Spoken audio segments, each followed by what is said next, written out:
സംഗീതക്കാർ ഉച്ചത്തിൽ പാട്ട് പാടി. 43 മഹായാഗങ്ങൾ അർപ്പിച്ച് സന്തോഷിച്ചു. ദൈവം അവർക്ക് മഹാസന്തോഷം നൽകിയിരുന്നു. വായിച്ചാട്ടെ. കൂടെ സന്തോഷിച്ചു. ബഹുദൂരത്തോളം കേട്ടു.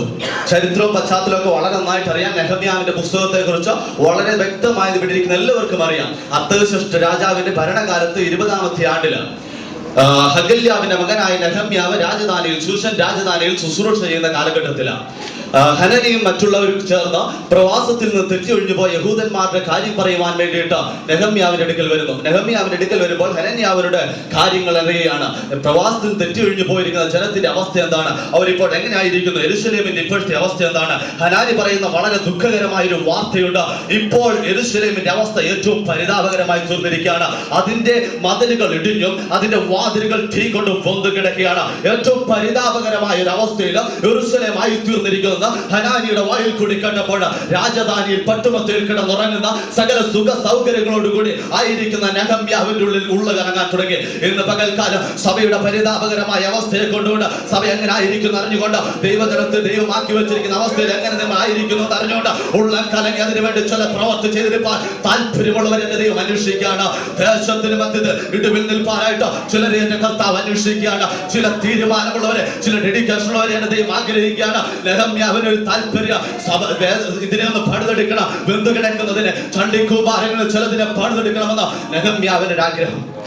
നെഹമ്യാവിന്റെ ആഗ്രഹപ്രകാരം നെഹമ്യാവ് രാജാവിനോട് അനുവാദം വാങ്ങി തിരിച്ചു വരികയാണ്. നെഹമ്യാവ് അനുവാദം വാങ്ങി തിരിച്ചു വന്ന് പണി തുടങ്ങി. വേഗത്തിൽ കടന്നു പോകട്ടെ, അവിടെ നിന്ന് എനിക്ക് പറയണമെന്ന് ആഗ്രഹമുണ്ടെങ്കിലും വേഗത്തിൽ കടന്നു പോവുകയാണ്.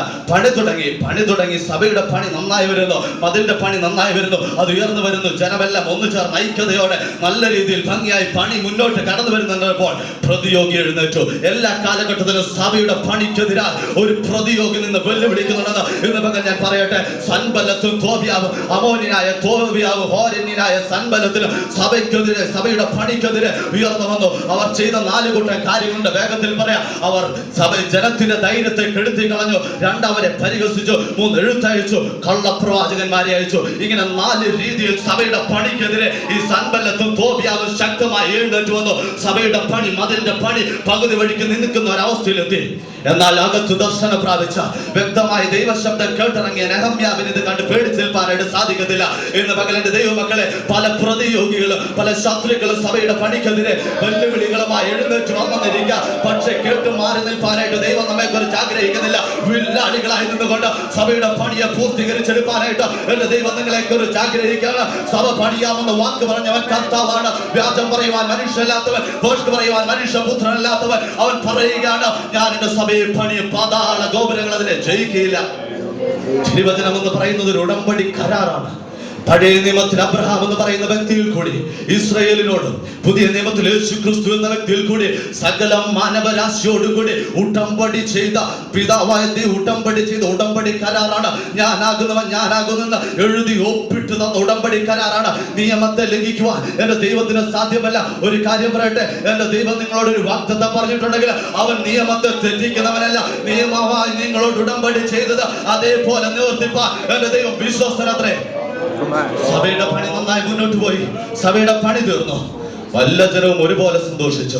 12:42 നമ്മൾ അതാണ് വായിച്ചത്. നോക്കണേ, ഇപ്പൊ സഭയ്ക്കകത്ത് ആരാധനയുണ്ട്.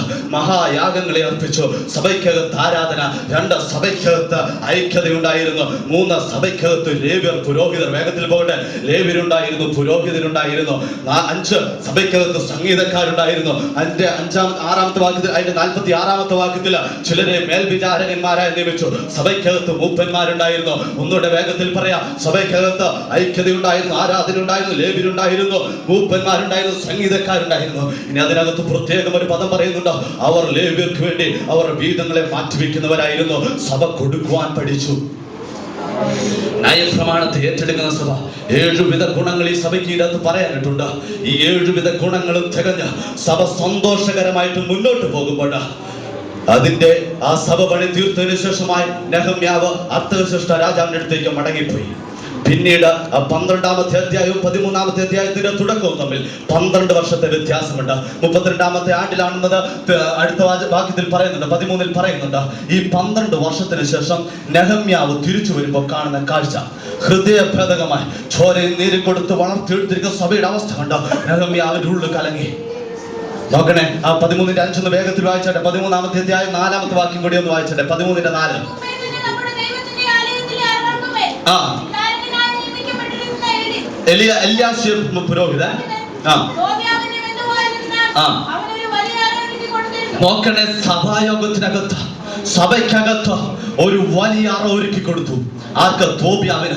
അമോന്യനായ തോബിയാവിന് എന്താണ് ദൈവസഭയ്ക്കകത്ത് കാര്യം? ഒരു കാലത്ത് സഭയുടെ പണിക്ക് നേരെ വെല്ലുവിളിച്ചു നിന്ന തോബിയാവ് സഭയ്ക്കകത്ത് കയറി നിൽക്കുകയാണ്. അവകാശം പറയേണ്ടി കയറി നിൽക്കുകയാണ്. ഇന്ന് പകൽ ദൈവജനമേ, നിങ്ങളുടെ വ്യക്തിപരമായ ജീവിതത്തിൽ പിശാചിന് ഇടം കൊടുക്കുവാനായിട്ട് എന്റെ ദൈവം നിങ്ങളെ കുറിച്ച് അനുവദിച്ചിട്ടില്ല. സഭയ്ക്കകത്ത് പിശാചിന് ഇടം കൊടുക്കുവാനായിട്ട് എന്റെ ദൈവം നിങ്ങളെ കുറിച്ച് ആഗ്രഹിക്കുന്നില്ല. നോക്കുക, യഹൂദനായ അല്ലെങ്കിൽ ലേവ്യനായ എല്യാശാബിനും അമോന്യനും തമ്മിൽ എങ്ങനെയാണ് ബന്ധുത ഉണ്ടാകുന്നത്? അവിടെ വ്യക്തമായി പറഞ്ഞിരിക്കുന്നത് തോബിയാവ് എല്യാശാബിന്റെ ബന്ധുവായിരുന്നതിന് ഇവർ തമ്മിൽ എങ്ങനെയാ ബന്ധുത ഉണ്ടാകുന്നത്? അതിന്റെ 24-ാമത്തെ അധ്യായത്തിൽ കൃത്യമായി പറയുന്നുണ്ട്. നോക്കുക, നെഹമ്യാവ് തിരിച്ചുപോയ കാലഘട്ടത്തിൽ ആ സമയത്തുണ്ടായിരുന്ന ജനം സമ്മിശ്ര ജാതികളെ വിവാഹം കഴിച്ചു. അങ്ങനെ എല്യാശാ പുരോഹിതനും അമോന്യനായ തോബിയാവിനും തമ്മിൽ ബന്ധുതയായി. ഇവൻ എല്യാശാ പുരോഹിതൻ തോബിയാവിനെ അറയൊരുക്കി കൊടുത്ത് അതിനകത്താക്കി വെച്ചിരിക്കുക.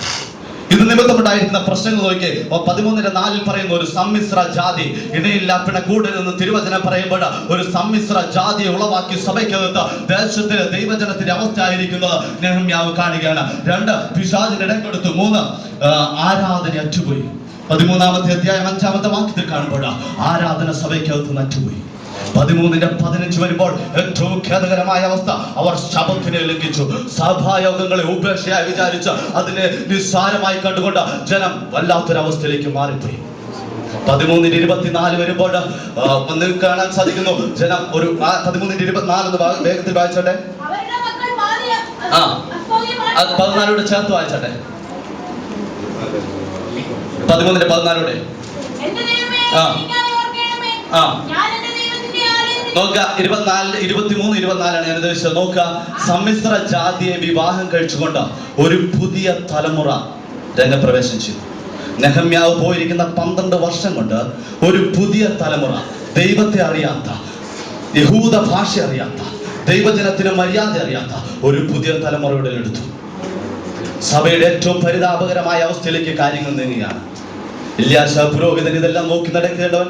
അതിന്റെ 28-ാമത്തെ അധ്യായത്തിൽ 13-ന്റെ 28 ഒന്ന് വായിച്ചിട്ട്. 13-ന്റെ 28.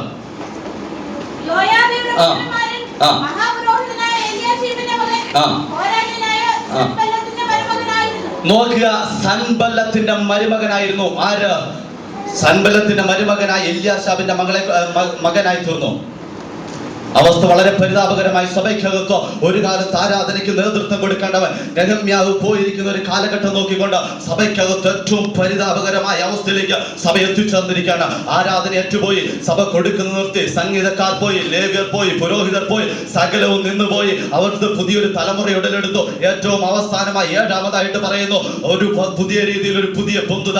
ഒരു കാരണവശാലും ദൈവജനതയിൽ നീതീകരിക്കാൻ സാധിക്കാത്ത രീതിയിലുള്ള ഒരു പുതിയ ബന്ധുത ഉടലെടുത്തിരിക്കുകയാണ്. എല്യാശാ പുരോഹിതനും ദൈവസഭയുടെ പണിക്കെതിരായിരുന്ന സൻബല്ലത്തിന്റെ മകനും തമ്മിൽ ഒരു വിവാഹത്തിന്റെ ഉടമ്പടി കരാർ. ഇങ്ങനെ 7 രീതിയിൽ സഭ പരിതാപകരമായ അവസ്ഥയിലേക്ക് നീങ്ങപ്പെട്ടു. നോക്കുക, ഇതിന് 7 റെമഡീസ്, 7 പോംവഴികളാണ് നെഹമ്യാവ് ചെയ്യുന്നുണ്ട്. അതുകൊണ്ട് വേഗത്തിൽ പറഞ്ഞിട്ട് ഞാൻ ഇരിപ്പാൻ ആഗ്രഹിക്കുന്നു. അവൻ ചെയ്ത 7 കാര്യങ്ങൾ. 1, തോബിയാവിനെയും അവന്റെ സകല സാധനങ്ങളെയും എടുത്ത് പുറത്തെറിഞ്ഞു കളഞ്ഞു. 2, അവൻ സമ്മിശ്ര ജാതിയെ ശാസിച്ചു, അതിനെ അടിച്ചു പുറത്താക്കി കളഞ്ഞു. എല്യാശാ സൻബല്ലത്തിന്റെ മരുമകനെ എടുത്ത് പുറത്തു കളഞ്ഞു. പുതിയ രീതിയിൽ സഭ ആരാധന പുനഃക്രമീകരണം ചെയ്തു. ലേവ്യരെ കൂട്ടിവരുത്തി കൊടുക്കുന്നതിന് വേണ്ടിയിട്ട് ജനത്തെ ഉത്സാഹിപ്പിച്ചു. ഇങ്ങനെ 7 വിധത്തില് നെഹമ്യാവ് സഭയെ യഥാസ്ഥാനപ്പെട്ടു. യഥാസ്ഥാനപ്പെടുത്തി. ഇന്ന് പകൽ ദൈവജനമേ, വ്യക്തിപരമായി നമ്മുടെ ജീവിതത്തിൽ നാം ഏതിൽ നിന്ന് വീണിരിക്കുന്നറിഞ്ഞ യഥാസ്ഥാനത്തിലേക്ക് കടന്നു വരുവാനായിട്ട് ഞങ്ങൾ മടങ്ങി വരേണ്ടത്, ഞങ്ങൾ യഥാസ്ഥാനപ്പെടുത്തുന്ന ഒരു അവസ്ഥയിലേക്ക് നോക്കാം. നീ ഏതിൽ നിന്ന് വീണിരിക്കുന്നറിഞ്ഞ മാനസാന്തരപ്പെട്ട ആദ്യത്തെ പ്രവൃത്തികൾ എവിടെ നിന്നൊക്കെയോ വീണു പോയിട്ടുണ്ട്. ഇന്ന് പകൽ വ്യക്തിപരമായ ജീവിതത്തിൽ സഭയാൽ നാം ഏതെങ്കിലും വീണു പോയിട്ടുണ്ടെങ്കിൽ മാനസാന്തരപ്പെട്ട ആദ്യത്തെ പ്രവൃത്തി ചെയ്യുവാൻ ദൈവനാമത്തിൽ ഉത്സാഹിപ്പിച്ചുകൊണ്ട് ഞാൻ വാക്കിലിരിക്കുന്നു. ഇത്രത്തോളം സമയം വെച്ച് ദൈവാസന സഭയ്ക്ക് നന്ദി അറിയും.